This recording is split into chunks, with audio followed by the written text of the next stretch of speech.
मुंबईतल्या आरे कॉलनीत हेलिकॉप्टर कोसळल्याची दुर्घटना घडली आहे। यात हेलिकॉप्टरमधील पायलट प्रफुल्ल कुमार मिश्रा यांचा मृत्यू झालाय, तर इतर 3 जण जखमी झाले। जखमींवर सेवन हिल्स हॉस्पिटलमध्ये त्यांच्यावर उपचार सुरू आहेत। तांत्रिक बिघाडामुळे पायलटनं तात्काळ हेलिकॉप्टर लँडिंग करण्याचा प्रयत्न केल्यानं ही दुर्घटना घडल्याची माहिती आहे।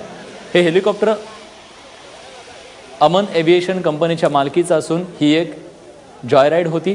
जुहू एअरबेसवरून उडालेलं हे हेलिकॉप्टर पुन्हा जुहूला परतत असताना आरे कॉलनीमधल्या फिल्टरपाडा भागात कोसळलं। हे हेलिकॉप्टर कोसळल्यानंतर हेलिकॉप्टरला आग लागली। सध्या या आगीवर नियंत्रण मिळवलं गेलंय, मात्र पायलटचा मृत्यू झालाय, तर हेलिकॉप्टरमधील 3 जणांना रुग्णालयात दाखल करण्यात आलंय।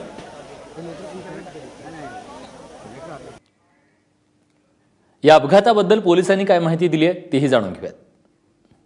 साधारणतः एक 12 वेळेस एक चॉपरचा अपघात झालेला आहे। चॉपर कोसळलेला आहे।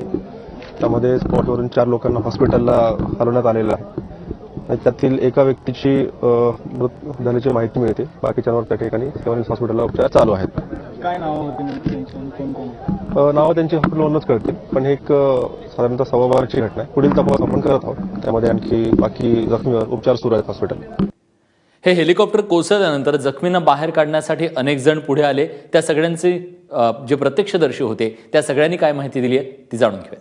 आपल्याबरोबर तो मुलगा आहे ज्याने या सगळ्या हेलिकॉप्टरमध्ये जे इंजर्ड होते त्यांना बाहेर काढण्यामध्ये मदत केली। कुठे होता त्यावेळी तू?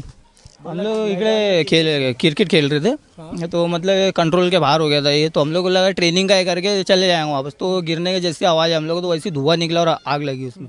तो हम लोग वैसे भागते हुए आइए भाई, हम लोग ऐसे भागते आए सब पीछे, तो देखे वो फंस गए थे, मतलब जो पायलट था, और पूरा यहाँ फट गया था, पूरा खून चालू हो गया वो। और जो लेडीज़ भी थे अंदर, मतलब चिल्लाने की आवाज़ आ रहा था। हम लोग कितने लोग थे अंदर? टोटल 4 लोग थे। उसके बाद हम लोग ने देखे तो हम लोग आगे बढ़ने की कोशिश की, मतलब डर भी लग रहा था ऐसा हम लोग को क्या फट जाएगा पूरा, वो पेट्रोल गए। फिर हम लोग डरते रहे, फिर भी आगे घुसे। हम लोग को तार लगा हुआ था, उसमें से आए हम लोग और निकालने की कोशिश किए, तो निकल नहीं रहा था। जैसे निकालने के लिए जा रहे थे तो और फट रहा था वो। तो हे हेलिकॉप्टर ज्यांच्या शेतात पडलं त्या शेतमालकाशी बातचीत केली आमच्या प्रतिनिधीनं। आरे कॉलनीमध्ये एका हेलिकॉप्टरची क्रॅश लँडिंग झाली आणि त्यानंतर त्याच्या आतमध्ये जे 4 व्यक्ती होते त्यांना वाचवणारे इकडची स्थानिक लोक होती, ज्यांच्या शेतामध्ये हेलिकॉप्टर पडलं। आपण त्यांच्याशी बोलू। तुमचं नाव काय? लखमा पागे। तुम्ही काय करत होता जेव्हा हेलिकॉप्टर क्रॅश झालं? शेतीमध्ये बी टाकत होतो। काय नेमकी घटना होती, काय सांगा? मी त्या शेतीमध्ये बी टाकत होतो, तितक्यात हेलिकॉप्टर ह्या दिशेने आलं, असं आलं खाली आणि आलं ना डायरेक्ट ह्याच्यामध्ये घुसल्यानंतर ते पूर्ण त्याचे पंखे वगैरे तुटले गेले। मी धावत गेलो आणि खेचायला लागलो, पण तो ब्लेड असल्यामुळे मला काढता येईना।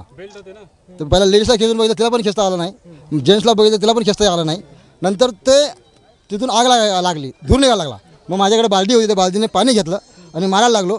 इतक्यात ह्या क्रिकेट खेळणारी पोरं होती इकडची आणि त्या इकडची पोरी, सगळे जिंकून धावत आले। आणि मग त्या माझ्याकडे कोयता होता, त्या कोयत्याच्या साह्याने त्याचे पट्टे वगैरे कापून त्यांना काढलं आणि प्रत्येकाला घरात एक चादर होती, त्या चादरीमध्ये लपटून त्या लेडीजला पाठवलं। किती वेळ लागला एकूण पोलिसांना आणि फायर ब्रिगेडला यायला? अर्धा घंटा जास्त झाला, 1 तासाच्या पुढेच गेला, 1 तासाच्या पुढे झाला। हां, तुम्ही कोणती ॲम्ब्युलन्स बोलवलेली काय सांगा? ॲम्ब्युलन्सच्या पोरांनी बोलवलं। आम्ही कंट्रोलला फोन केला होता। कंट्रोलने काय सांगितलं की आम्ही पाठवलेले आहेत, पण तोपर्यंत कोणी आलं नव्हतं। बाकी सगळ्या लोकांनी सगळ्यांना काढून बाहेर पाठवलं होतं। तेव्हा ही जॉय राईड जीवावर बेतली आहे।